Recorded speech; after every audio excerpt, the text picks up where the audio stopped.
After my son assaulted me, I grabbed my things and ran away from home. My daughter-in-law was already throwing a party in my backyard with drinks and a barbecue. She finally left. Now we can live free. She spoke with joy, but as the music was blaring, they didn't even notice when the door slowly opened. That would come later. Much later. First, I had to get out of there. First, I had to survive this morning. I am 64 years old. This morning, my son Jake shoved me against the kitchen wall so hard that my head hit the tile. I felt the pain explode in the back of my neck like a white flash of lightning. I heard my granddaughter Chloe scream from the hallway. She was scared of her own father. I didn't cry in front of him. I didn't give him that pleasure. I got up slowly, the last of my dignity hanging from my shoulders like an old shawl. Jake didn't even look at me. He turned around and walked out to the backyard where Melissa, his wife, was watering the plants. My plants, the ones I planted 20 years ago when I bought this house with the money from my job as a seamstress. Every dollar I earned sewing wedding dresses, school uniforms, curtains for neighbors, it all went to this house to have a place of my own to not depend on anyone. But now they live here, and I'm the one in the way. I went to my bedroom, the one that used to be the master bedroom, the one with the garden view. Now I sleep in the small back room next to the water heater. Melissa said they needed more space because Chloe was growing up. I agreed. I always agree. I always give in. I always make myself small so they can fit better in my own house. I took a cloth bag from the closet, the same one I used when I came from El Paso 40 years ago, looking for a better life. Now I would use it to leave the life I had built. I put in clothes, not much. A gray sweater, 2 blouses, a skirt, underwear. My blood pressure medicine. The photo of my husband Leonard. He died 15 years ago. Sometimes I think he was lucky. He didn't have to see what our son became. I also packed the house deeds. The documents that prove this property is in my name. Elelena Miller. Not Jake Miller. Not Melissa. Me. Just me. I hid them at the bottom of the bag between the clothes. Something told me I was going to need them. Chloe walked in without knocking. Her eyes were red. She hugged my waist and started to cry. I stroked her hair. She is 9 years old and already knows the taste of fear. I will never forgive Jake for that. Never. "Grandma, don't go," she said to me in a broken voice. "I'm only leaving for a while, my love." I lied to her. "I'll be back soon. I promise." She shook her head. She knew I was lying. Children always know. I heard Melissa's voice from the kitchen. She was talking on the phone. She was laughing loudly. I heard fragments of the conversation. Yes, she's leaving already. Finally, we can do whatever we want now. We're having a party this Saturday. Invite everyone. We're going to celebrate. My fingers froze on the zipper of the bag. A party? They were going to throw a party to celebrate my leaving, to celebrate that they had forced me out of my own house. I took a deep breath. I finished zipping the bag. I kissed Chloe's forehead. "Don't cry, my life. Everything is going to be all right. You'll see." She squeezed me tighter. "I don't want you to go, Grandma." "Please stay." But I couldn't stay any longer. Not after this. Not after my son had laid hands on me. Not after hearing that woman laugh while planning a party in my honor. A party to celebrate my absence. I left the room with the bag over my shoulder. I walked through the living room, the furniture I bought one by one over the years, the wooden table that Leonard and I chose together when we got married, the armchair where I breastfed Jake when he was a baby. Everything was still there. But it wasn't mine anymore. Nothing was mine. Melissa was in the backyard. She saw me walk past the glass door. She smiled, a small smile, victorious. She didn't say anything. She didn't have to. Her eyes said it all. Finally, you're leaving. Finally, this house will be ours. Jake was sitting in a plastic chair drinking a beer. He didn't even look up. I opened the front door. The afternoon sun hit me in the face. It was hot, a dry heat that burned my throat. I walked down the sidewalk without looking back. My legs were shaking. I didn't know where to go. I just knew I couldn't stay there for another minute. I crossed the street. I walked past the house of Doris, my neighbor. She was watering the garden. She saw me with the bag. Her expression changed. "Ellie, what happened?" I shook my head. I couldn't speak. If I opened my mouth, I would fall apart. She put down the hose and approached me. Come in. Let's go." She took my arm and led me inside her house. I sat in her kitchen. Doris made me a cup of tea. My hands were shaking so much I could barely hold the cup. She didn't ask any questions. She just looked at me with those eyes full of understanding. Women like us don't need words to understand each other. Pain has its own language. I drank the tea in silence. My body felt heavy, tired, old. For the first time in my life, I felt truly old, not because of the years, but because of the weariness of the soul, because of the betrayal, because of the abandonment by the one I loved most in this world. I raised that child alone after Leonard died. I worked double shifts so he wouldn't lack anything. I paid for his college. I supported him when he met Melissa, even though something inside me told me that woman was no good. But he loved her, and I just wanted him to be happy. So I kept quiet as always. When they asked to stay in my house because they didn't have money for rent, I said yes. Of course I said yes. He's my son. He's my family. It will only be for a few months, they said, just until we save up for a down payment on an apartment. 6 months passed, then a year, then 2, and they never left. Little by little, they started taking control. Melissa changed the furniture around. Jake brought his things and put them where mine used to be. My space kept getting smaller and smaller until one day I realized I was living as a guest in my own house. But I never thought we would come to this. I never thought my son would lay a hand on me. I never thought I would have to flee my home, the place I built with so much sacrifice, with so much love. Doris prepared the guest room for me. "Rest, Ellie. We'll talk tomorrow. You can stay as long as you need." I thanked her without a voice. I lay down in that strange bed. I closed my eyes. But I couldn't sleep. In my head, I only heard Melissa's laughter. "We're gonna throw a party. We're gonna celebrate." I spent the whole night awake, staring at the ceiling, thinking, remembering, wondering when everything went wrong when I lost my son. Or maybe I never truly had him. Maybe he was always like this, and I was too blind with love to see it. The next day, my whole body ached. My head, my back, my heart, most of all. Doris brought me breakfast. "Eat something, please." I wasn't hungry, but I ate so as not to worry her, so as not to be a burden in her house, too. I spent 3 days like that, floating in a kind of fog, not knowing what to do, not knowing where to go. Doris gave me space. She took care of me without suffocating me. I will be eternally grateful for that. It was the 3rd day when everything changed. Doris came in from outside with her cell phone in her hand. Her face was tense. "Ellie, you have to see this." She showed me the screen. It was a photo of my house, of my backyard. There were people everywhere. Tables full of food, beer bottles, a barbecue grill lit up, colored balloons, music, a party. They were having the party. 30 years ago, I met Leonard at a textile mill downtown. I was 34. He was 37. We both worked the same shift. He was in the cutting area. I was in sewing. We saw each other every day during lunch.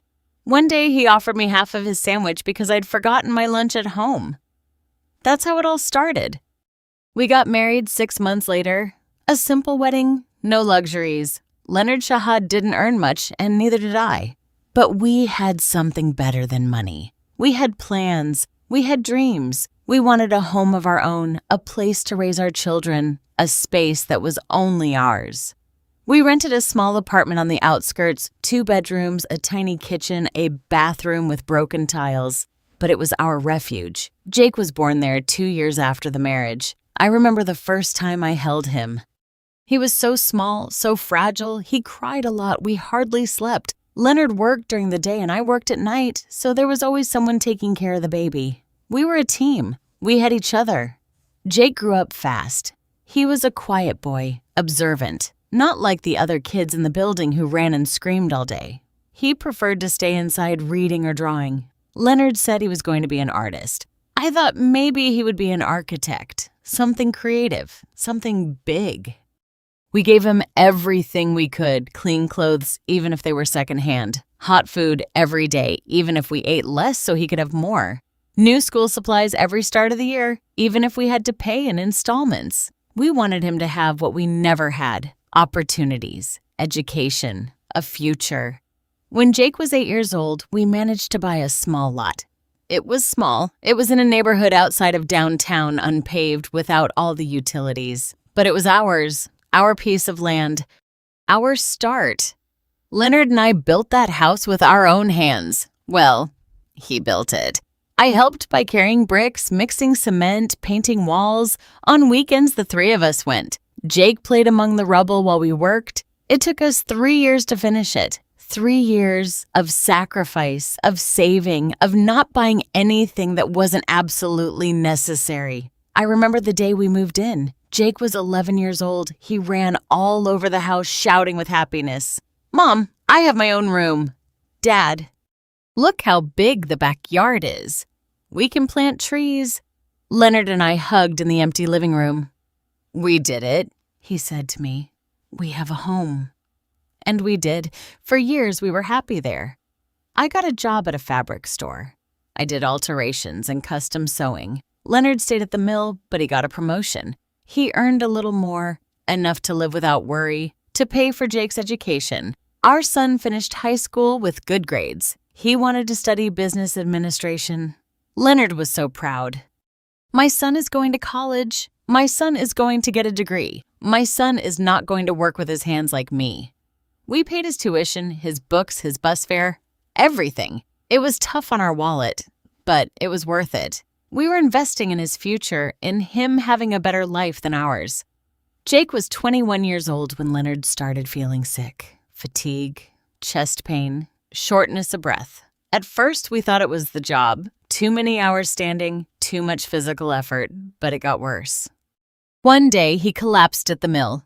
They took him straight to the hospital. Heart failure, that's what the doctor said. Leonard's heart was failing. He needed expensive medications, rest, constant care, maybe surgery.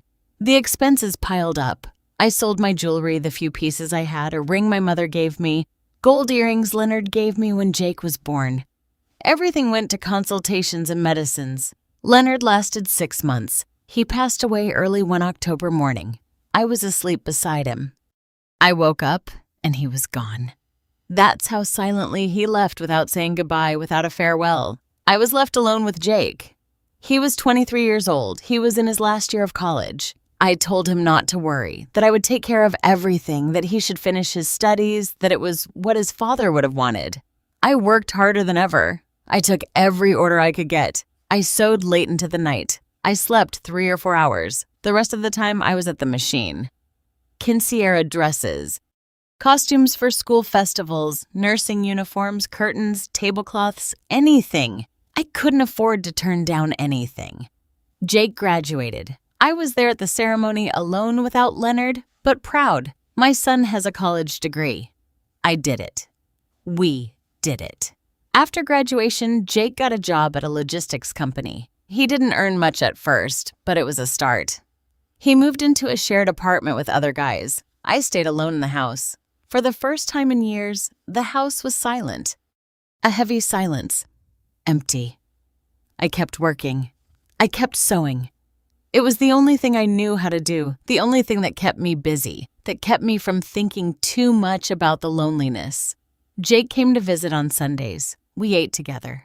He told me about his job, about his plans. He wanted to grow in the company, make a career, earn more. I listened to him happily. My son is getting ahead. All the sacrifice was worth it. It was during one of those visits when he told me he had met someone. A coworker, Melissa. He wanted me to meet her. He brought her the following Sunday. She was young, pretty, well-dressed. She smiled a lot, maybe too much. She talked about her plans with Jake, about how they wanted to live, about the house they wanted to have, about the car they wanted to buy, about the trips they wanted to take. Everything was, I want. Nothing about we have or we have achieved. Only future plans, dreams without foundation. Something in my stomach twisted that day, but I kept quiet. Jake looked at her with adoration. He was in love. And I wasn't going to be the bitter mother-in-law who ruins her son's happiness. They got married the following year. A medium-sized wedding in a rented hall. I paid for part of the expenses. I didn't have much, but I gave what I could. He was the only son I had, the only family I had left. At first, everything seemed fine. Jake continued to visit me. Melissa came with him. Always very kind, always very proper. She brought me flowers. She helped me set the table. She asked about my health. She seemed like a good woman. But things changed when Melissa became pregnant. Suddenly, the visits became less frequent. Jake was busy. Melissa was tired. They needed to save. They needed to prepare for the baby. I understood. Or so I told myself. Chloe was born in March, a beautiful girl. When I saw her for the first time at the hospital, my heart melted. She was identical to Jake when he was born. The same eyes, the same small nose, my granddaughter, my blood. The first few months were difficult for them. Melissa wasn't sleeping. Jake was exhausted from work and sleepless nights. Money was tight. Diapers were expensive. Formula was expensive. Everything was expensive. I helped them however I could. I brought them food. I gave them baby clothes that I bought at the market. I gave them money when I could. Not much, but something. I wanted them to know they weren't alone. Chloe was 6 months old when Jake came to see me alone, without Melissa, without the baby. He sat at the kitchen table. He didn't look me in the eye. Mom, I need to ask you something. Of course, son, whatever you need.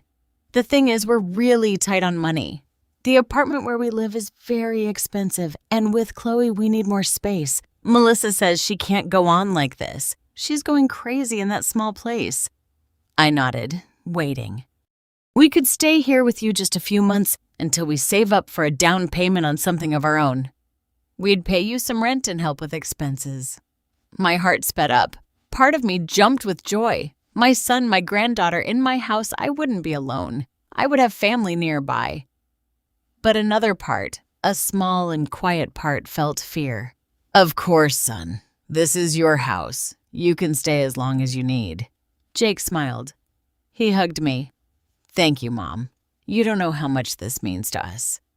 They moved in the following week. The first few days were good, almost perfect. It was nice to hear noise in the house again, to hear Chloe babbling, to see Jake come home from work, to have someone to eat dinner with. I wasn't alone anymore. I no longer ate staring at the wall in silence. I had family with me. Melissa seemed grateful. She helped me cook. We washed the dishes together. We sat in the living room in the evenings while Chloe slept. We talked about recipes, about the baby, about simple things. I thought maybe I had been wrong about her. Maybe she was a good woman after all. But things started to change slowly.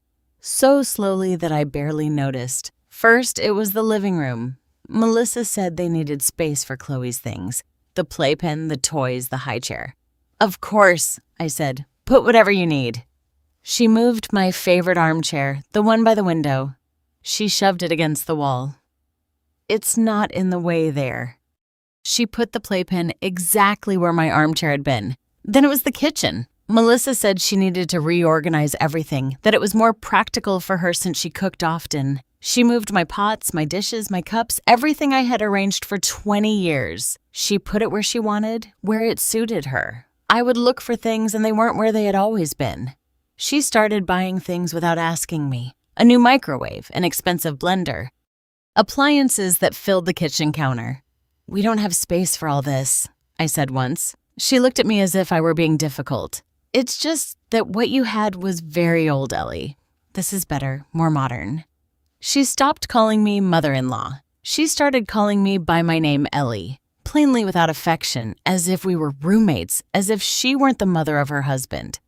Jake didn't say anything. He came home tired from work. He ate dinner. He watched television. He went to sleep. He didn't notice the changes, or he didn't want to notice. Then it was my room, the master bedroom, the one with its own bathroom and a view of the garden. One day, Melissa walked in while I was folding laundry. She stood at the door looking around. This room is very big, Ellie. Yes, it's comfortable. We are very cramped in Jake's old room. With Chloe's crib, we barely fit, and she's growing. Soon, she's gonna need a real bed. I felt a knot in my stomach. I knew where this was going. You could move to the back room. The small one. After all, you're alone. You don't need so much space. And there are 3 of us. It would be fairer. Fair. That word burned in my chest. Fair in my own house. Fair to give up my room. The one I shared with Leonard. The one I painted myself. The one with the window where the sun comes in every morning. But I didn't say anything. I just nodded. All right, I'll move. It took me 2 days to move my things. Jake helped me carry the dresser. Thanks, Mom, he said. This helps a lot. Melissa was already cleaning my room before I finished taking everything out. She hung new curtains. She put on new sheets. She erased every trace of me in less than an hour. The back room is small, dark. It faces the water heater. You can hear the dripping all night. It doesn't have a closet. I had to put my clothes in boxes. The bed barely fits, but I told myself it was temporary, just a few months. Soon, they would leave and I would get my space back. 3 months passed, then 6. They weren't leaving. They never talked about leaving. When I asked how the savings for their apartment were going, Jake changed the subject. It's hard, Mom. Everything is very expensive. We need more time.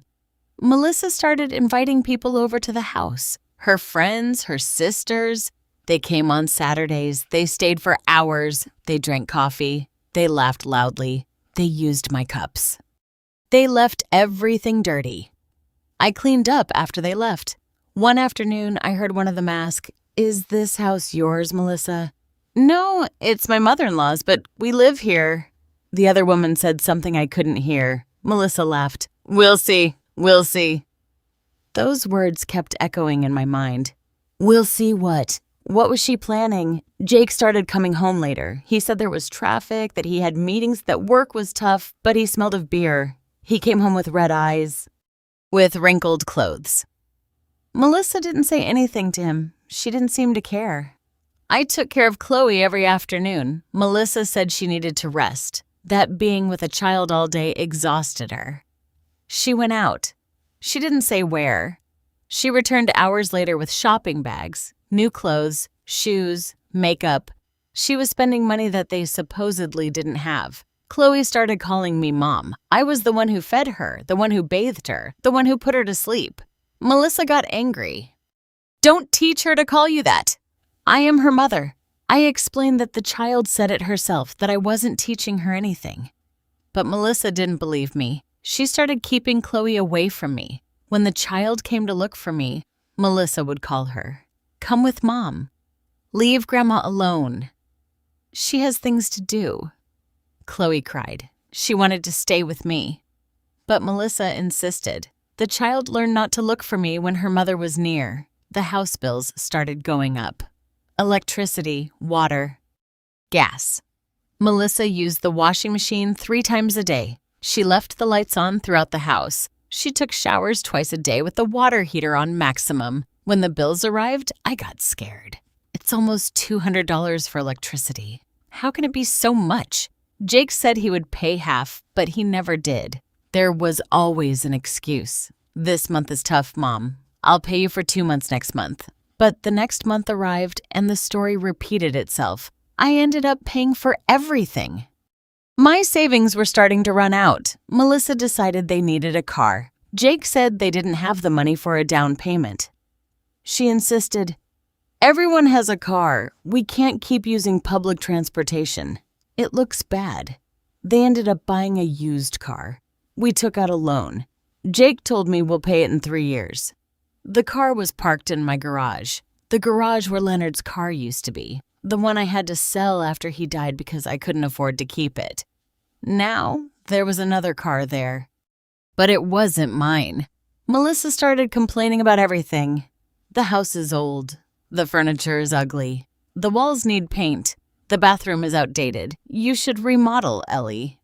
Do something. This looks like an old person's house. I didn't have money to remodel. I barely had enough for the bills and food, but she insisted. If you're not going to fix up the house, at least let us do it. We can pay little by little, make improvements. Jake hired a contractor. They started tearing down walls, changing floors, painting. I hadn't authorized any of that, but it was already done. The contractor handed me the bill. Melissa had told him I would pay. $500, $700, $900. My savings were disappearing. When I complained, Jake got angry. "We're improving your house, Mom. You should be grateful. This increases the property's value. You're going to leave it to us anyway someday. Why are you complaining?" Those words hurt more than a punch. "You're going to leave it to us someday." As if I were already dead. As if this house were already theirs. As if I were just taking up space until I was gone. Melissa started making decisions without consulting me. She changed the refrigerator. She bought a new living room set. She threw away my potted plants in the backyard because they were ugly. She put in other plants, other things, everything to her taste. I watched from the window of my small room as my house transformed into something I didn't recognize. On Sundays, Melissa invited her family, her parents, her siblings. They filled the backyard, they had barbecues, they drank beer, they laughed. I stayed in my room. Nobody invited me out. Nobody called me for food. When I went out to get water, they looked at me as if I were interrupting, as if I shouldn't be there. One afternoon, Melissa's mother asked me, "How long have you been living here, Ellie?" I was confused. "All my life. This is my house." The woman laughed awkwardly. "Oh, right. Of course. It's just that Melissa talks about this house as if it were hers." I got confused. Jake started shouting at me over small things. Over nothing. If he didn't like the food, if I made noise in the morning, if I asked a question. He raised his voice. He talked to me as if I were a silly child. Melissa watched and didn't say anything. Sometimes she smiled. Chloe was almost 2 years old. She no longer sought me out. Melissa had trained her well. When I tried to pick her up, the child turned her face away. She preferred her mother. Sometimes I watched her play in the backyard from my window. I wanted to go out, play with her, but I knew Melissa would get upset. I stopped cooking. Melissa said she would take care of the food, that I was too old to be in the kitchen so long, that I should rest. It sounded thoughtful, but it wasn't. It was another way to push me out, to take another space away from me. Now I couldn't even decide what to eat in my own house. Things got worse when Chloe turned 3 years old. Melissa organized a big party in the backyard. She invited all her family, her friends, the neighbors. She rented bounce houses. She hired a clown. She bought food for 50 people. I didn't participate in anything. Nobody asked for my opinion. Nobody asked if I agreed. They just told me there would be a party on Saturday, as if I were a tenant being notified of an event. On the day of the party, I stayed in my room. I listened to the music, the laughter, the shouts of the children playing. I peeked out the window once. I saw Chloe in a pink dress blowing out the candles on her cake. Everyone was singing. Everyone was clapping. I wasn't there. I went out later to go to the bathroom. I crossed the living room. Some people looked at me. A lady asked me if I was the grandmother. I nodded. "What a lovely party your daughter-in-law threw, right? What a beautiful backyard she has. This house is gorgeous. Thank you," I murmured. But it wasn't my party. It wasn't my decorations. Nothing was mine anymore. Melissa saw me walk by. She didn't greet me. She continued talking to her guests. Jake was by the grill with his brothers-in-law. They were drinking beer. They were laughing loudly. He didn't even turn to look at me. When I returned to my room, I heard someone ask, "And the lady who lives here, where is she?" Melissa responded, "Oh, she's resting. She's elderly now. She gets very tired." As if I were an invalid. As if I couldn't be in my own backyard because I was too old. That night when everyone left, it was my job to clean up. Melissa said she was exhausted. Jake said he had to work early the next day. I picked up the dirty plates, the empty bottles, the leftover food. I cleaned the tables. I swept the backyard. It took me hours. My back ached, but nobody helped me. The next day, Jake asked me for money. "I need $200, Mom." "What for, son?" "Expenses. Things for Chloe." The party cost more than we thought. I felt something break inside me. "You're asking me for money for a party I wasn't even invited to." Jake frowned. What do you mean you weren't invited? You were here. You could have come out whenever you wanted. I didn't lock you up. But nobody called me. Nobody included me. He shrugged. Don't be dramatic, Mom. You always exaggerate everything. I didn't give him the money. It was the first time I had ever said no to him. Jake got angry. He left, slamming the door. Melissa came in afterward. I heard everything. Don't you realize you're being very selfish? Jake works hard. He makes an effort, and you don't even support him. You only think about yourself. I work too, I replied. I pay the bills for this house, the bills you run up. Melissa laughed. Please, Ellie, you work. You do some sewing once in a while. We are the ones supporting this house. That's not true. You don't pay anything. You live here for free. You eat for free. You spend my money as if it were yours. Melissa looked at me with contempt. You know what? You're bitter because you're alone. Because nobody needs you anymore.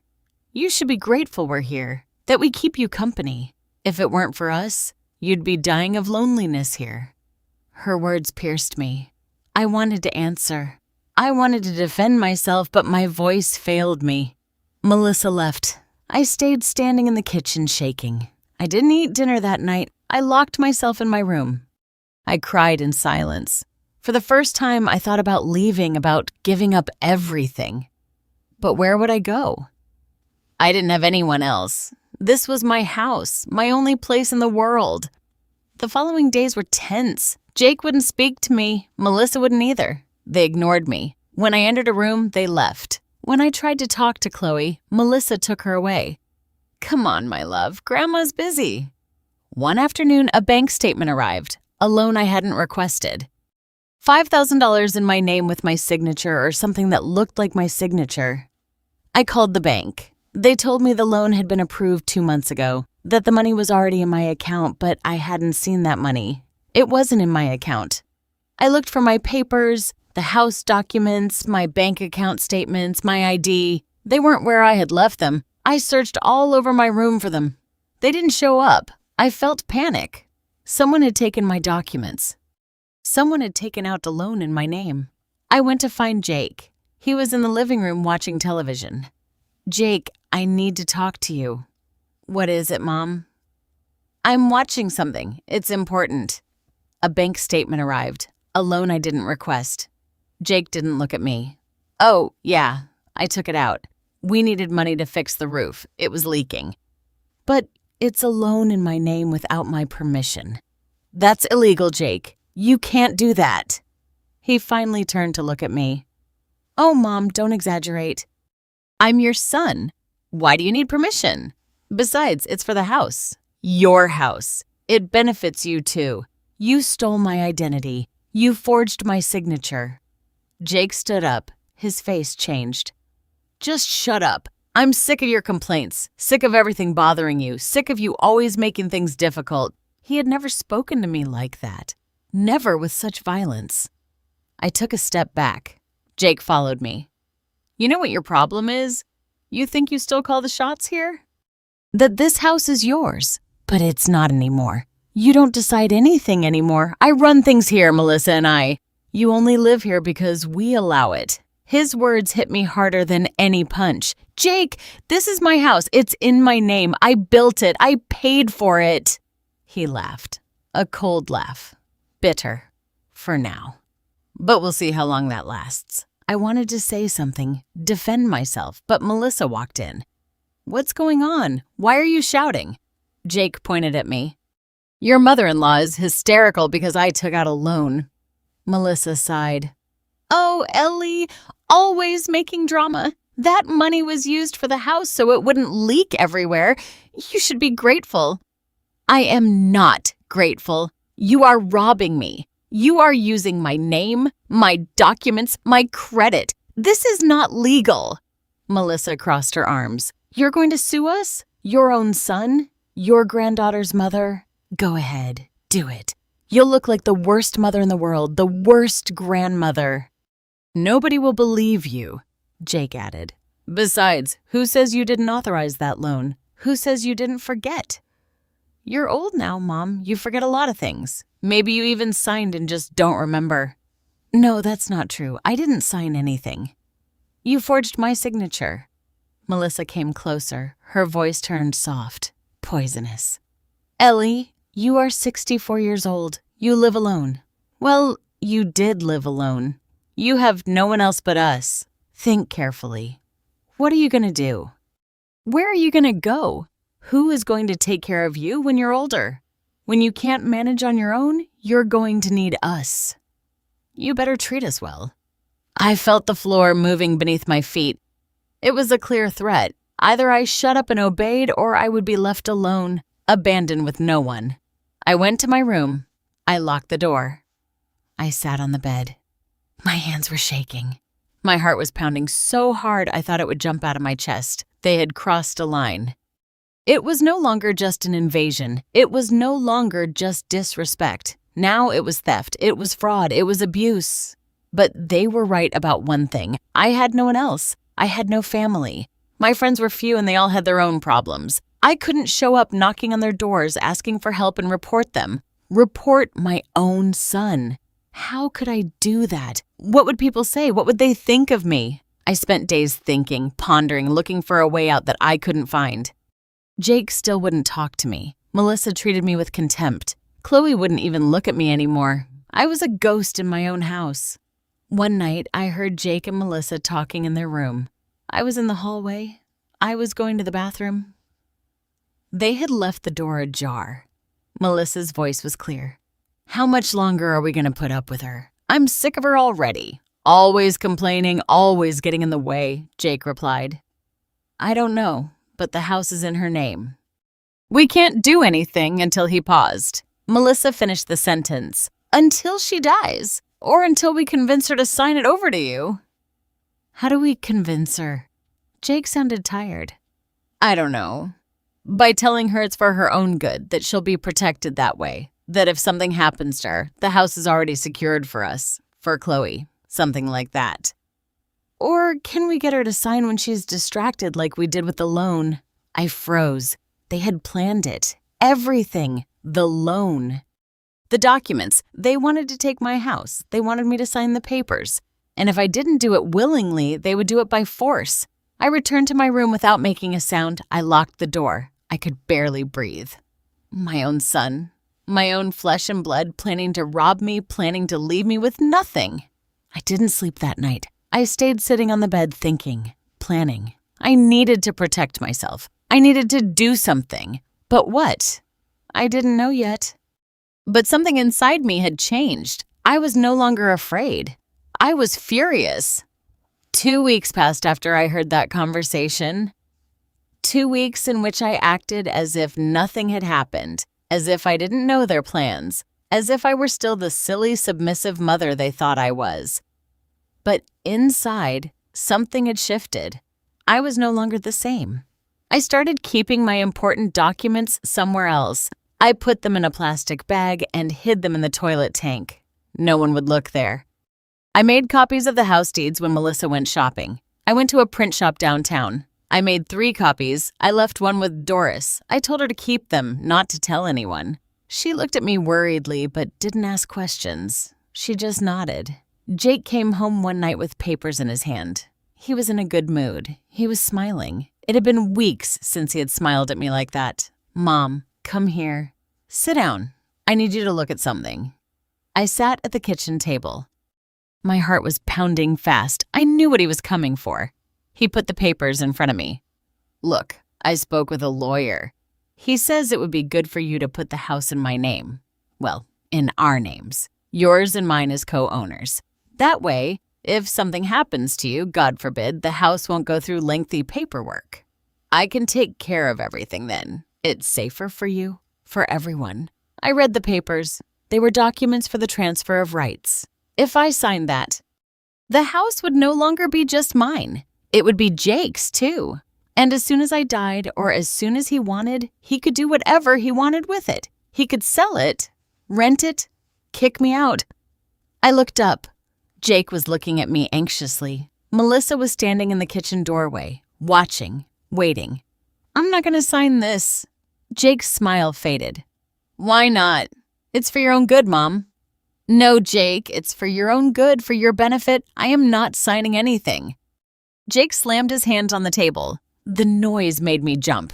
You're always the same, always suspicious, always thinking we're trying to screw you over.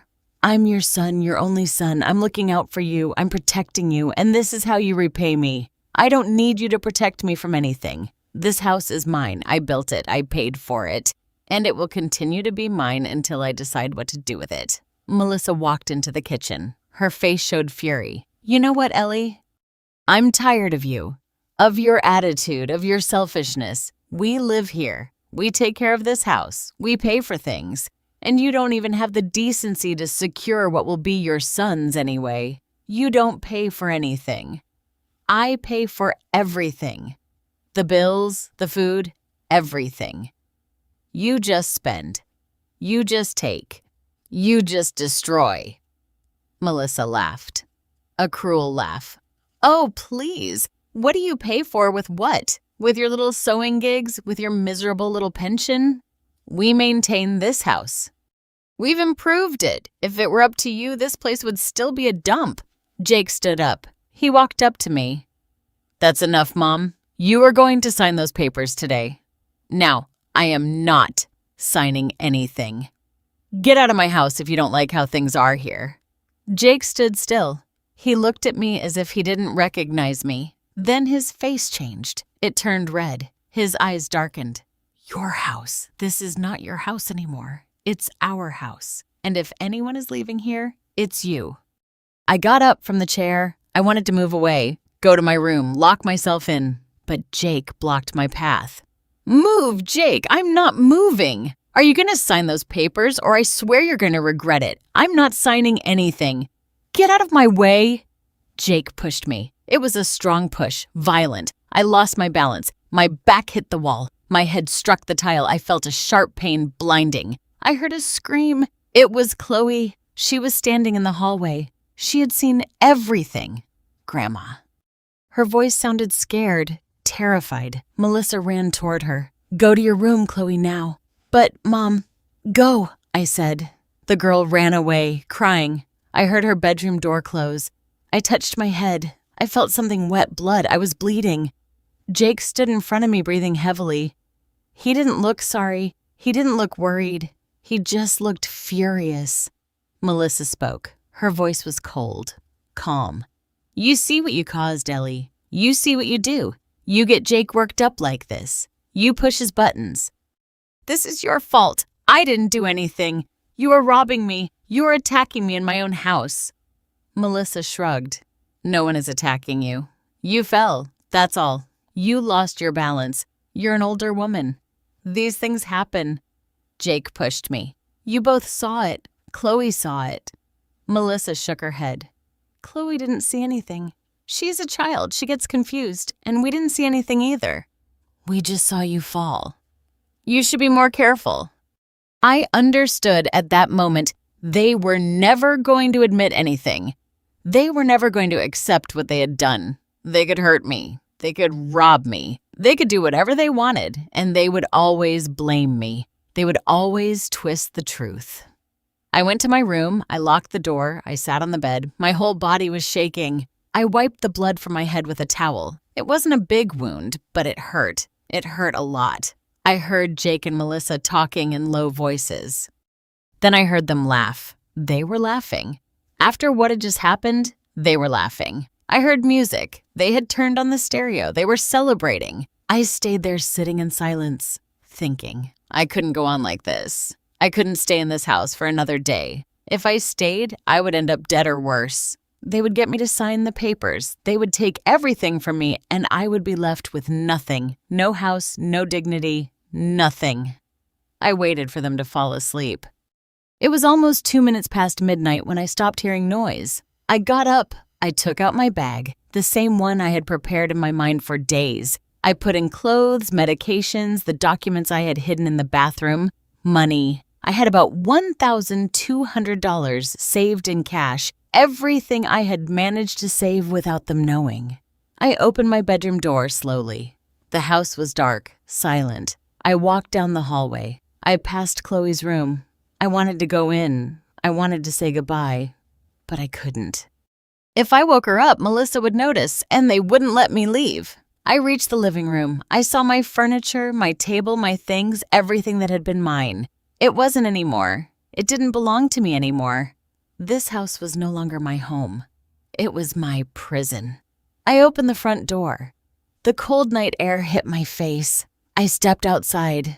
I closed the door behind me. It was the saddest sound of my life. The sound of leaving behind everything I had built, everything I had loved. I walked down the empty street. I didn't know where I was going. I just knew I had to get away. I had to get out of there before it was too late. My legs ached. My head throbbed, but I kept walking. I reached Doris's house. I knocked on the door. I waited. I heard footsteps inside. The porch light turned on. Doris opened the door. She was wearing an old robe. Her hair was messy. She looked at me. She saw my bag. She saw my face. She saw the wound on my head. Oh my God, Ellie. What did they do to you? She didn't say anything else. She pulled me inside. She closed the door. She hugged me. And there, in the arms of my neighbor, in the arms of the only person who had shown me compassion, I broke down. I cried. I cried everything I hadn't cried in months. All the pain, all the humiliation, all the betrayal. Doris took me to her guest room. She gave me clean clothes. She cleaned my wound. She made me tea. She sat with me until I stopped shaking. She didn't ask me questions. She just took care of me like a sister, like a true friend. I lay down in that strange bed. I closed my eyes, but I couldn't sleep. In my head, I only heard Jake and Melissa's laughter. I heard them celebrating that I was gone, celebrating that they were finally rid of me. But there was something else, something burning inside me.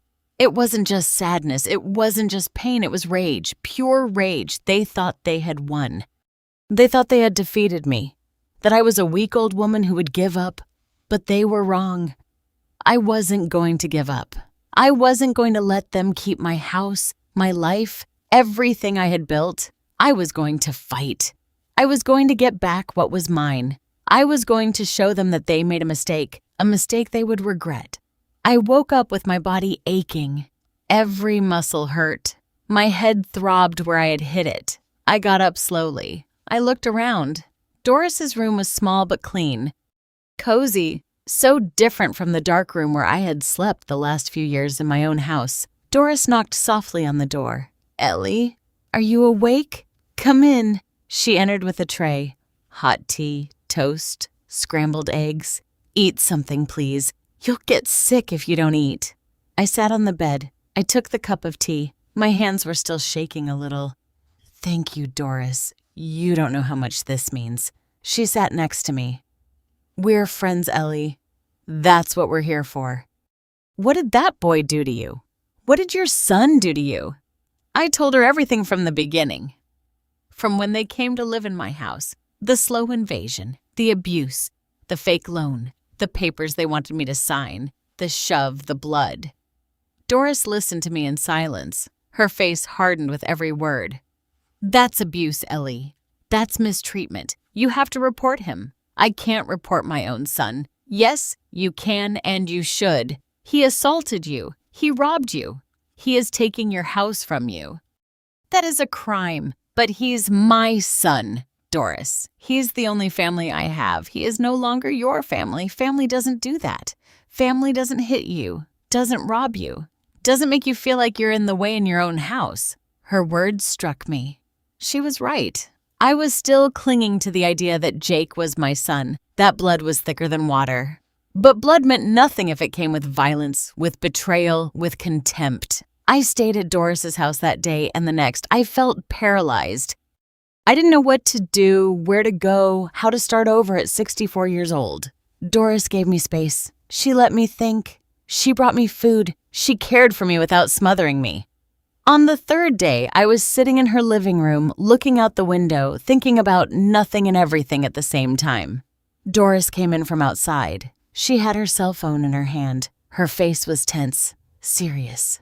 Ellie, you have to see this. She handed me the phone. On the screen was a photo of my house, of my backyard. But It wasn't my backyard. It was full of people. Long tables with colored tablecloths, beer bottles everywhere, a smoking grill, balloons hung from the trees, music. I could almost hear the music from the photo. What is this? Doris sat down next to me. My niece sent me this an hour ago. She says your son and daughter-in-law are having a party since this morning. That there are a lot of people, a lot of music, a lot of noise. I felt something break inside me. 3 days. Barely 3 days since I left. 3 days since they assaulted me.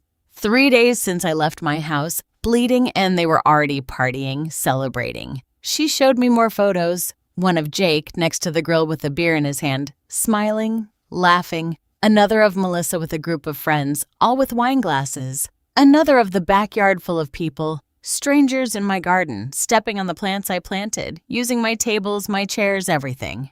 Doris showed me a video. The sound was loud.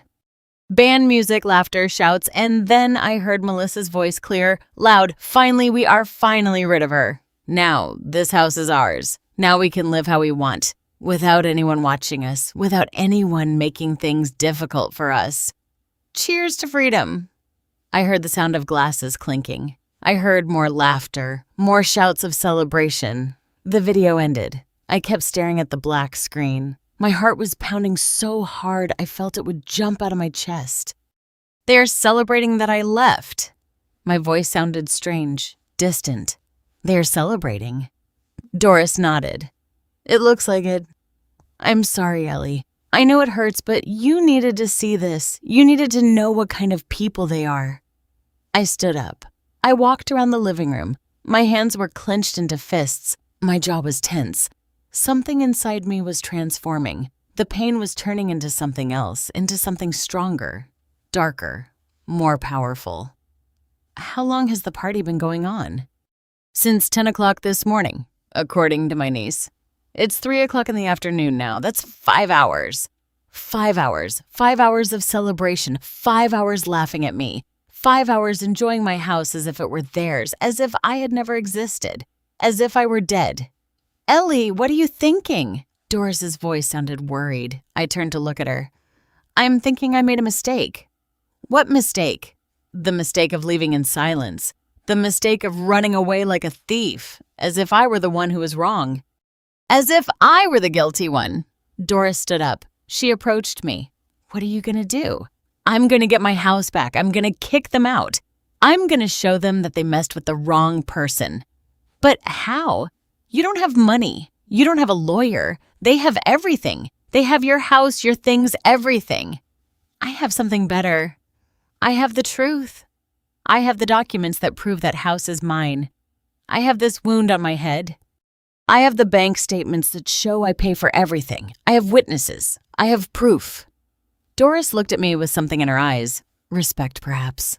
Admiration. You need help? I know a lawyer. A good one. She specializes in cases of family abuse and fraud. I can call her. Call her. Doris took out her phone. She dialed a number. She spoke in a low voice. She explained the situation. She listened. She nodded. She hung up. She can see us today. Now she has an open slot. She says it sounds urgent, that the faster we act, the better. Let's go. I put on a sweater. I grabbed my bag. I put in all the documents I had saved, the copies of the deeds, the bank statements, the old photos of my house, everything that could be useful. We went in Doris's car. The lawyer's office was downtown, an old but well-maintained building. We went up to the 3rd floor. The office was small, full of books, of files. A woman in her 50s greeted us. Short hair, glasses. Serious but kind face. You must be Elena Miller. I am. Please have a seat. Tell me everything from the beginning. I told her my story again with more details. I showed her the documents, the photos, the videos. Doris had on her phone. The lawyer took notes. She asked questions. Her face showed no emotion, only professional concentration. When I finished, she was silent for a moment. Then she spoke. You have a strong case, Mrs. Miller. Very strong. Fraud, forgery of signature, physical abuse. Property invasion, dispossession. I can help you. But I need you to understand something. This is going to be difficult. It's going to be painful. You're going to have to face your son. Take him to court, maybe to jail. Are you willing to do that?" I was silent, thinking, imagining Jake behind bars, Chloe without a father, Melissa alone. Part of me felt guilt, pain, but then I remembered the shove, the blood, the laughter, the party, the video of Melissa toasting my absence. "Yes, I am willing." The lawyer nodded. "Good. Then let's start. First, I need you to sign these papers. You are hiring me as your legal representative, then we will prepare a lawsuit and we are going to request a temporary eviction order. With the evidence you have, we can get a judge to remove them from your house while the case is resolved." "How long does that take?" "Normally weeks, but with the party they are having right now and with your recent injury, we can request an emergency order." "We could have it today in a few hours." "Today?" My voice trembled. "Today." The lawyer looked me straight in the eyes. "Mrs. Miller, they are on your property without your permission. They assaulted you. They forced you to flee. They are having a party celebrating your departure while you are here, homeless without your things. That is illegal. That is cruel. And a judge will see it that way. Trust me." I signed the papers. The lawyer made calls. She spoke with the judge, with the police, with social services. She worked quickly, efficiently, like a well-oiled machine. I stayed seated, watching, feeling how something was shifting, how the power was changing hands. I was no longer the victim fleeing. I was the owner reclaiming what was hers. 3 hours later, the lawyer hung up the phone. She smiled, a small smile, professional. "We have it. The judge approved the emergency eviction order. We have permission to enter your property accompanied by the police. We can do it right now." This afternoon, during the party. During the party? I repeated the words. "Yes, while everyone is there, all the witnesses, all the proof that they are illegally occupying your property, it is the best time. They will be caught off guard. They won't be able to hide anything. They won't be able to deny anything." Doris took my hand. "Are you sure, Ellie? Are you ready for this?" I looked out the window. The sun was starting to set. It would be night soon. The time would soon come. The moment to return, to face them, to reclaim. Yes, I am ready. The lawyer's name was Elizabeth Vance. She had 20 years of experience in family and property law cases. She told me while preparing the last documents, "I have seen cases like yours dozens of times, Mrs. Miller. Children who abuse their parents, who dispossess them, who mistreat them, and it is always the same. Parents are afraid to act, afraid of being left alone, afraid of what people will say. But you are doing the right thing. The brave thing." "I don't feel brave, I feel scared. That's normal. But fear doesn't mean it's wrong. It just means it's important that you are reclaiming something worthwhile." Liz made more calls. She coordinated with the police. "We need 2 patrol cars, an eviction order, presence of a social worker in case there are minors on the property. Yes, there is a child. My client's granddaughter, 9 years old. Good. Then also Child Protective Services. Just as observers, to make sure everything is done correctly." Every word she said made everything more real, more concrete. It was no longer just an idea. It was a plan that was going to be executed in a matter of hours. Doris squeezed my hand. "You're going to be okay. I'm going to be with you. I'm not going to leave you alone." "Thank you. I don't know what I would do without you." She smiled. "That's what friends are for." Liz put the papers in a briefcase. "Ready?" "I'll meet you at your address at 6 o'clock this evening. The police have already been notified. The social worker, too. Everything is coordinated. You just have to be there. Sign what is necessary and let the law do its job." We left the office. It was 4:30. We had an hour and a half. Doris suggested we go eat something. "You haven't eaten properly in days. Ellie, you need strength." We went to a small diner nearby. I ordered chicken soup. I could barely eat. My stomach was knotted. The nerves were eating me up inside. "You're thinking about Chloe." Doris's voice was gentle. She knew exactly what was going through my head. "Yes, all the time. She's going to be there. She's going to see everything. She's going to see her dad being removed from the house. She's going to see me arrive with the police. How do I explain that to her? How do I make her understand that it's not her fault? Liz said the social worker will look out for her. She will make sure she is okay. That they don't traumatize her more than necessary. But she's already traumatized Doris. She already saw her father hit me. She already lives in a violent environment. She already knows something is wrong. That's why it's important for you to do this, to get her out of there, to show her that abuse is not tolerated, that there are consequences, that women don't have to put up with it, that grandmothers don't either. She was right. This wasn't just for me. It was for Chloe too. To teach her that she deserved to grow up in a home without violence, without shouting, without fear, even if that home no longer included her father. We finished eating. Doris paid the bill. I wasn't hungry, but I had eaten enough not to faint. I needed to be strong. I needed to be clear-headed. This was the most important thing I had done in years, maybe in my whole life. We got in the car. Doris drove slowly. We arrived at my street at 5:40. We parked 3 houses before mine. From there, we could see. The party was still going. There were still people. There was still music. There was still laughter. My heart was pounding so hard, I felt it was going to explode. I took a deep breath once, twice, 3 times. Doris looked at me from the corner of her eye. Do you want to wait in the car? You can come out when the police arrive. No, I want to see everything. I want to be present from the beginning. At 6 o'clock, exactly, the first patrol car arrived. It parked in front of my house. 2 police officers got out. An older man, a young woman. Behind came another car. It was Liz. She had more papers, a briefcase, serious and professional face. A third vehicle arrived, a white SUV. A woman with a folder got out of it. The social worker. Well, the social worker. She approached Liz. They talked briefly. They checked papers. Liz saw me in Doris's car. She signaled me. It was time. I got out of the car. My legs were shaking. Doris got out with me. We walked toward the group.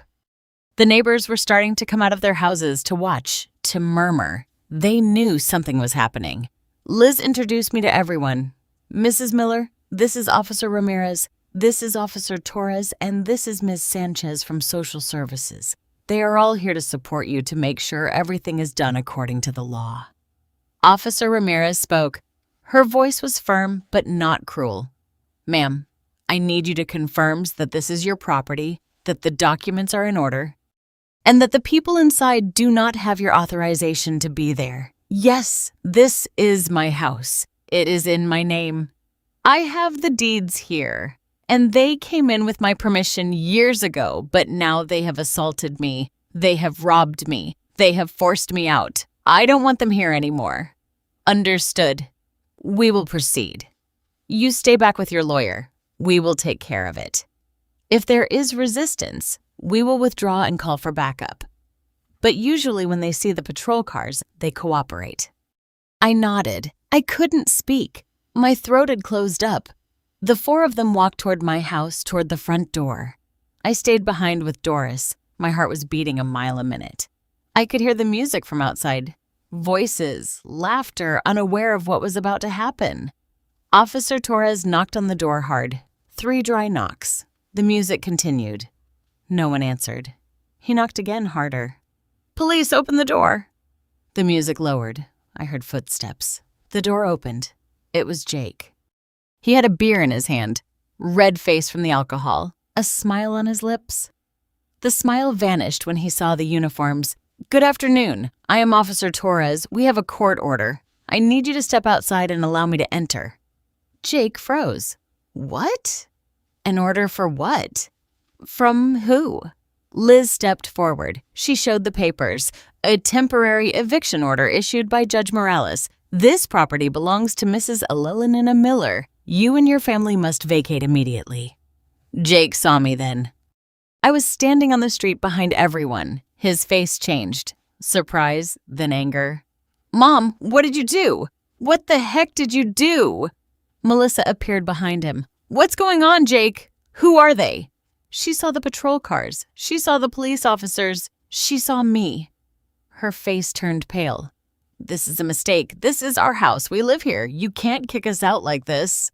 Liz spoke in a calm but firm voice. Mom, this property is registered under Elelena Miller's name. She has the legal right to request your eviction, especially after having been a victim of physical assault and fraud. We have documentation of everything, including the loan you requested in her name without her consent. That's a lie. Melissa almost screamed. She authorized that loan. She lives here. We take care of her. You can't do this. Officer Torres intervened. Ma'am, I need you to cooperate. This is a court order. If you do not comply voluntarily, we will have to use other means. You have 30 minutes to collect your essential belongings. You can retrieve the rest later by appointment and in the presence of an officer. The people at the party started to leave. The guests confused, scared, some with glasses still in their hands. What happened? What's going on? Melissa shouted at them. Stay. Nothing is happening. You'll see this is a mistake, but people were leaving fast. No one wanted to be there. No one wanted trouble with the police in 10 minutes. The backyard was empty. Only Jake, Melissa, Chloe, and us remained. Chloe came out of her room. Her eyes were red. She had been crying. She saw me. Grandma, she ran toward me. The social worker tried to stop her, but I shook my head. I let her come. She hugged my waist. Please, Grandma, don't let them kick us out, please. My heart broke into pieces. I knelt down in front of her. My love, this is not your fault. None of this is your fault, but I can no longer live here with your parents. They hurt me. They injured me. And I have to take care of myself. I have to be safe. But I'll take care of you, Grandma. I'll protect you. I know my life. I know. And I love you. I will always love you. But this is something adults have to resolve. You just have to be a child. You don't have to protect anyone. The social worker approached. She spoke in a gentle voice. Hello, Chloe. I am Ms. Sanchez. I'm going to make sure you are okay. That your parents and your grandmother resolve this without it affecting you. It's okay. You're going to be fine. Melissa called her. Chloe, come here now. Don't stay with her. This is all her fault.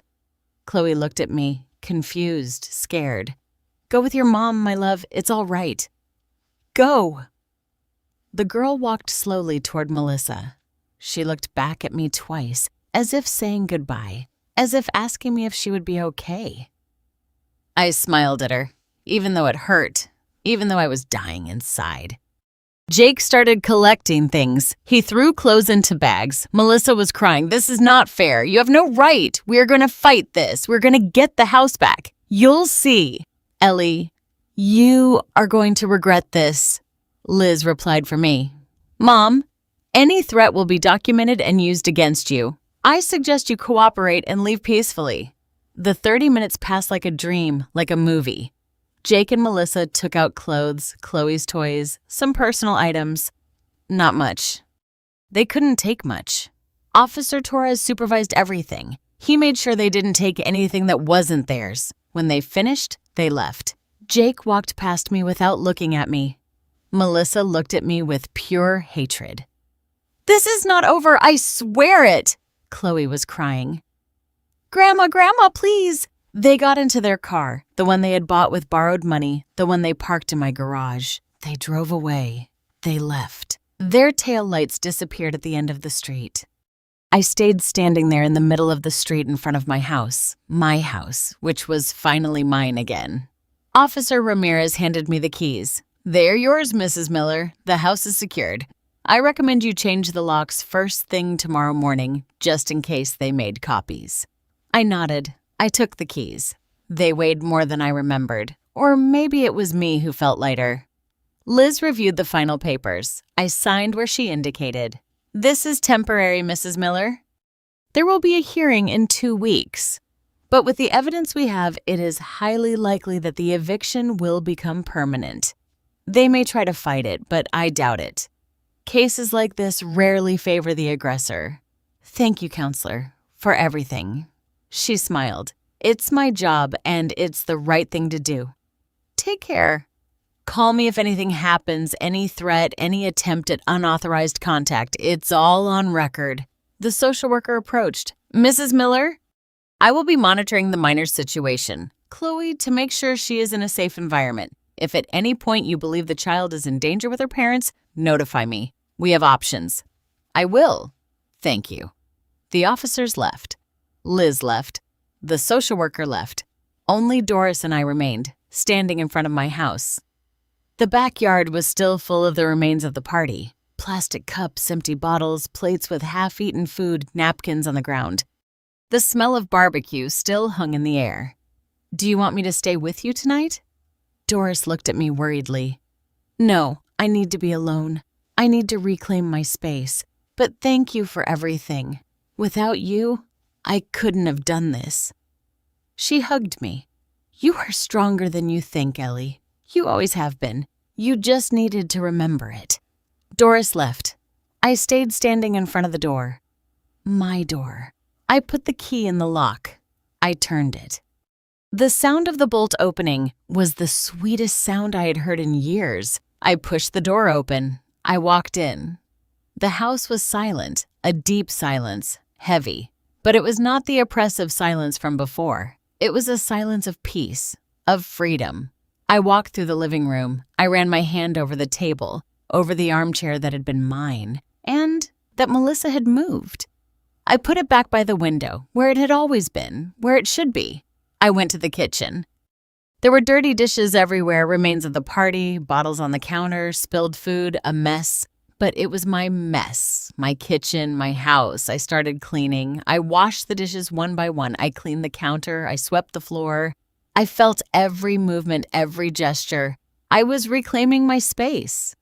I was erasing their traces. I went to the master bedroom, the one that had been mine, the one they took from me. Melissa's sheets were still on the bed, her things on the dresser, makeup, perfumes, clothes. I took everything off. I put it in bags. I left them in the hallway. They would come to collect them later or not. I didn't care. I put on my own sheets, the ones I had stored, white, clean. They smelled of lavender. I sat on the bed, my bed in my room. I looked out the window, the garden, the plants, the sky darkening. Everything was there. Everything was still there. And now it was mine again. I went to the small back room, the one that had been my prison. I took out my few things, my clothes, my medications, Leonard's photo. I placed it on the nightstand in the master bedroom next to the bed where it had always been. "Hello, my love. I'm back. I'm home." I spent the next few hours cleaning, organizing, reclaiming every corner, every space. I threw away the things Melissa had put in. The horrible decorations, the bright cushions, the cheap pictures. I took my things out of the boxes. I put them back in their place, in their correct spot. I cleaned the backyard. I picked up all the cups, all the bottles, all the trash from the party that celebrated my absence, the party that ended in the worst possible way for them. I smiled, a bitter but real smile. Deserved. It was 2 minutes past midnight when I finished. I was exhausted. My whole body ached. But it was a good pain. A pain of labor, of recovery. I took a long bath in my bathroom with my hot water without anyone rushing me, without anyone knocking on the door demanding to enter. I put on my favorite pajamas, the ones I hadn't worn in years because Melissa said they looked old. I lay down in my bed in my room. I closed my eyes, and for the first time in years, I slept peacefully. I slept soundly. I slept without fear, without anxiety, without worry that someone would enter, that someone would shout at me, that someone would hurt me. I woke up with the sun. It came through the window. Through my window, I stretched.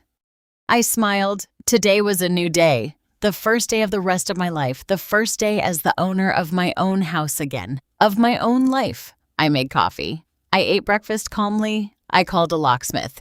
He came mid-morning. He changed all the locks, front door, back door, windows, everything. He handed me the new keys. No one else had copies. No one else could enter without my permission. I paid $150. It was the best money I ever spent in my life. Doris came to visit me. She brought sweet bread, coffee. We sat in the backyard. How did you sleep? Like a baby. She smiled. You look different, Ellie. You look alive. I feel alive. For the first time in years, I feel alive. The following days were calm, beautiful. I resumed my routine, my sewing, my clients, my plants. I watered the garden. I pruned the trees. I fixed what was broken. I painted the walls that Melissa had stained. Little by little, the house became my house again. It regained my essence, my spirit. Jake tried to call me several times. I didn't answer. He sent me messages. I didn't read them. Melissa also tried to contact me. I blocked her. Liz had told me that any unauthorized contact should be reported, and that's what I would do if they kept insisting. The hearing was 2 weeks later. Jake and Melissa arrived with a cheap lawyer. They tried to argue that they had improved the property, that they had invested money, that I had invited them to stay. Liz presented all the evidence. The fraudulent loan, the photos of my injury, the testimonies, the videos of the party. The judge took less than 30 minutes to decide. The eviction was permanent. The house was mine. The loan had to be investigated for fraud. Jake could face criminal charges. I left the courthouse with my head held high. Jake looked at me from afar. There was no longer fury in his eyes, only defeat, only shame. Melissa was crying. Chloe was not there. Thank goodness she didn't have to see this. I returned to my house, my legal house, official, permanently mine. I sat in my armchair by the window. I looked at the garden. I took a deep breath. I had done it. I had reclaimed my life. I had reclaimed my dignity. I had reclaimed my home. 3 months passed since the hearing. 3 months since I permanently got my house back. 3 months of peace, of chosen silence, of true freedom. The first few days were an adjustment, getting used to being alone again, but this time it was different. Before I was alone and felt empty. Now I was alone and I felt complete. I didn't need anyone else to feel that my life had meaning. I was enough. I resumed my sewing work with more intensity. My clients came back. Some had heard what happened. Gossip travels fast in the neighborhood. But they didn't look at me with pity. They looked at me with respect, with admiration even. Mrs. Miller who beat her own son. Mrs. Miller who wouldn't be taken advantage of. Mrs. Miller, who took back what was hers. I earned more money in those 3 months than in the last 2 years. I no longer had to pay the inflated bills by Melissa. I no longer had to give Jake money. I no longer had to fund parties or other people's whims. My money was mine. I spent it on what I wanted, on what I needed. I bought new clothes, not many, but good quality. I had my hair done at a salon. I bought new glasses. I invested in my sewing machine. I had it serviced. I bought quality fabrics, imported threads. I indulged in things that before seemed impossible, unnecessary, selfish. I painted the house, all of it, in light colors, fresh, cheerful.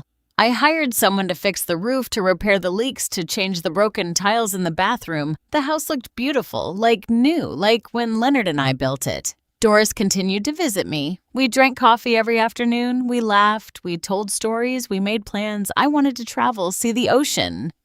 I hadn't left the city in years. Doris said we could go together, that it would be fun.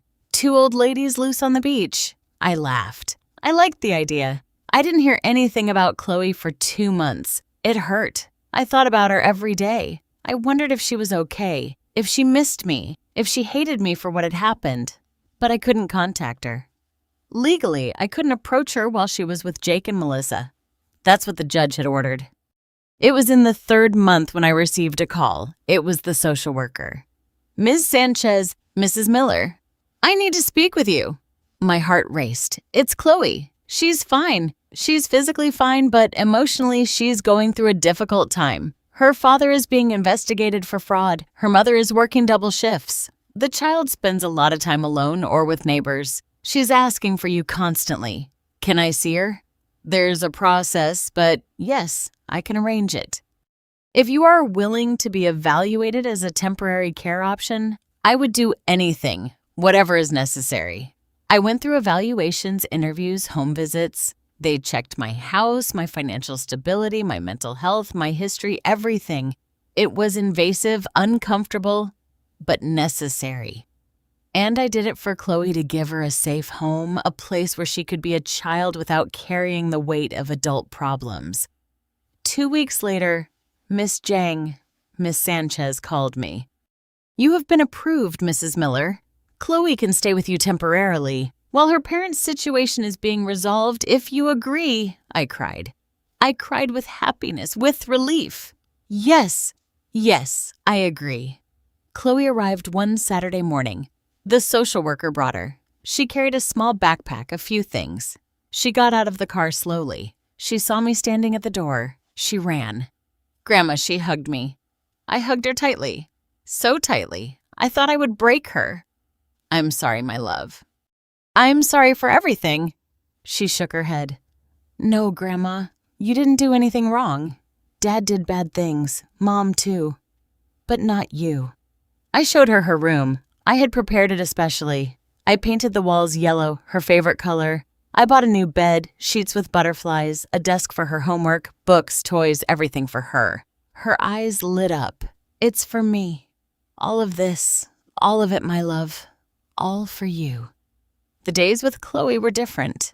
I had to get up earlier, prepare her breakfast, take her to school, pick her up, help her with homework. But it was a beautiful tiredness, a tiredness with purpose, with love, with meaning. She told me about her day, about her friends, about what she was learning. I told her stories from when her dad was a boy, the good parts. Before everything went wrong, she listened attentively. Sometimes she asked about him, about her mother. "I miss them, Grandma. I know my life, and it's okay to miss them. You can love them and at the same time know that what they did was wrong. Both things can be true." One afternoon, we were at the market buying vegetables. I saw Jake. He was in the line for tortillas. He looked different, thinner, older, tired. He was wearing wrinkled clothes, worn-out shoes. He saw me. He froze. I did too. We looked at each other for seconds that seemed like hours. He looked away first. He paid for his tortillas. He left without saying anything, without approaching, without trying to speak. I felt something in my chest. It wasn't satisfaction. It wasn't victory. It was sadness. Sadness for what could have been and never was. For the son I could have had and who I lost somewhere along the way. Chloe didn't see him. She was distracted choosing apples. Better that way. She didn't need that confusion, that pain. She had suffered enough. We arrived home. We cooked together. She helped me peel potatoes to stir the pot. She laughed when something fell. I laughed, too. I was happy, genuinely happy. After so many years of pain, of fear, of humiliation, I was finally happy. At night, Chloe lay down in my bed. I read her stories. I sang her songs, the same ones I used to sing to Jake when he was little. She fell asleep with her head on my shoulder. I stayed awake a little longer, looking at her, being grateful, thanking life for giving me another chance, for allowing me to care, for allowing me to love without fear. The months passed. Chloe grew. She adapted. She was a different girl, happier, more confident. She got good grades. She had friends. She played. She laughed. She was what she should have always been, a child without adult worries. Jake never tried to contact me. Melissa didn't either. The fraud case was still pending. I don't know what happened to them. I didn't ask. I didn't want to know. I had closed that door. I had moved on and I wasn't going to look back. One Sunday afternoon, I was in the garden. Chloe was playing with a ball. Doris had come to visit us. We were drinking lemonade. We talked about everything and nothing. The sun was warm. The air smelled of jasmine. The flowers I planted were blooming. "Are you happy, Ellie?" Doris's question caught me by surprise. I thought for a moment. I looked at Chloe laughing. I looked at my house, my garden, my life. Yes, I am happy after all. Despite everything, I am happy. And it was true. I had lost my son. I had lost years of my life. I had suffered. I had cried. I had bled. But I had gained something more important. I had gained my freedom, my dignity, my voice. I had gained the ability to say no, to set boundaries, to defend myself, to not allow anyone to treat me as if I was worthless.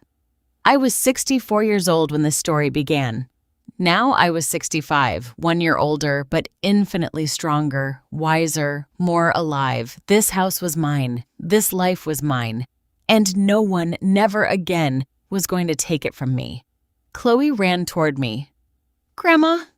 Look, she had found a butterfly, yellow, beautiful, resting on her hand. We looked at it together. The butterfly opened its wings. It flew. It rose toward the sky. Free like me, like us. Finally free.